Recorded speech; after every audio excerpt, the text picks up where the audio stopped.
Right. So, and this took an even weirder turn because later on in the hearings and sort of the debate over this bill, Representative Michael Burgess from Texas, who's an OBGYN, apparently. Yeah, I don't know. I wouldn't send my... Very scary.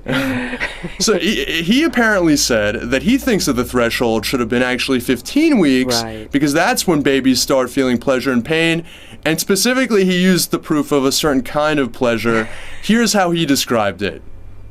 It's very surprising to accuse somebody of espionage. I'm sorry, this is sound element 14. Who hasn't worked for a foreign government, who didn't covertly pass information to an adversary enemy of the United States.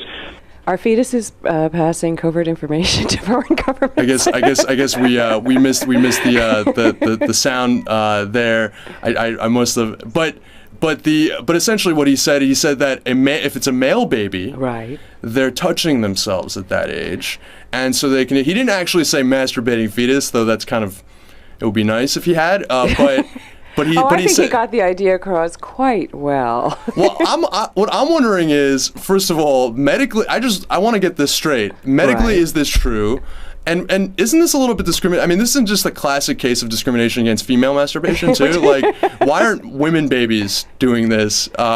I feel like we just have this stigma against women's sexuality. And I think there's all of that wrapped into this, Daniel. I mean, as absurd as it is to say, I think it's all a piece of it, plus this sort of emotional attachment to this emotional response to sonograms that you see a lot on the right. So what Burgess actually said was that, he had seen in his practice, he had seen sonograms of 15-week fetuses, and if it's a male fetus, sometimes they have their hand between their legs, and if they can feel pleasure, why is it such a far stretch to believe they could feel pain? Well, first of all, there is absolutely no evidence to suggest that that fetuses feel pain at even 20 weeks, as the Republicans are asserting. That's all based on one study that is much disputed, a study by a guy named Dr. Sunny Anand.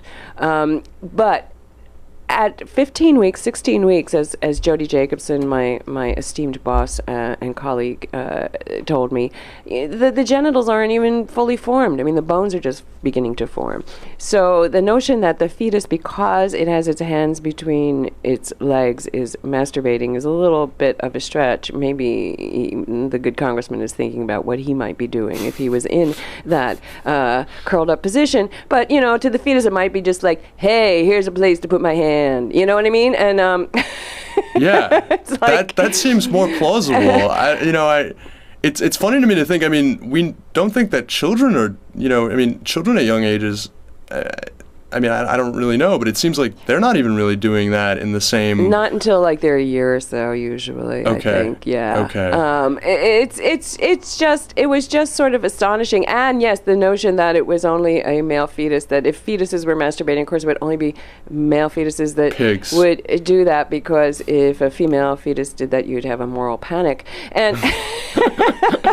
That's right. I mean, it was just all of the right-wing tropes, Daniel, rolled up into one, delicious soundbite. And this was in a Rules Committee hearing. This wasn't even during the debate on the bill. It was like the reason I got this scoop was because this committee was considered so insignificant that no reporters were there. And it was just unbelievable. We're talking with Addie Stan. She's the senior Washington correspondent for RH Reality Check. You can check her stuff out at rhrealitycheck.org. And, of course, follow her on Twitter at Addie Stan. And it is a scoop. I think it's very we should thank you for getting that and paying attention to these obscure committees.